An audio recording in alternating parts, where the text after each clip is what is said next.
Hey, I said in last night's update that we were going to have bigger flares still, that I didn't think the sun was done.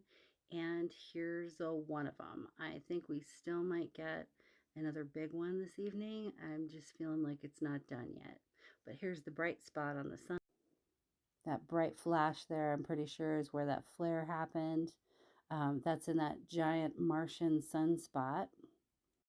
So that flare was an M9, but it's close enough to an X flare. And if you look at, which I'll show you tomorrow or the next day, the coronagraph, you can see that the sun is just popping off all kinds of activity.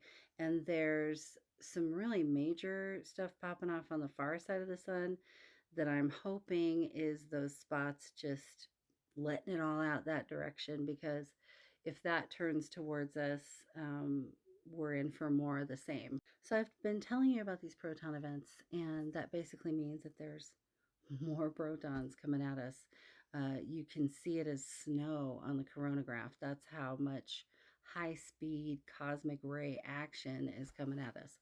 So these elevated levels do impact us, and it's probably going to be up there for a little while if we keep having these giant flares. And here's why you should care. Pause to read when I get out of your way. This is from spaceweather.com. They do an excellent job of reporting on all of this. He's a heliophysicist, I believe, or an astrophysicist. And cosmic rays have an impact on life on Earth. It has a bigger impact on space stations, shuttles, flight crews that fly at high altitudes. But when it's elevated like this, I observe a lot more effect down here on Earth. So it talks about, there are studies that show that there are cardiac arrhythmias and sudden cardiac deaths during these proton events. So this is why I'm stressing, just take it a little easier. If you're at any sort of risk for that sort of thing, maybe don't do strenuous activity when you know that it's like this. So you can go ahead and read it yourself, but the point is that if we keep having these flares, which is going to be the norm for most of the year, and we keep having these high levels of proton activity, we're all going to feel it to one degree or another. And speaking of the Martian sunspot, I don't know who these people are who can see it with their eclipse glasses with their naked eye.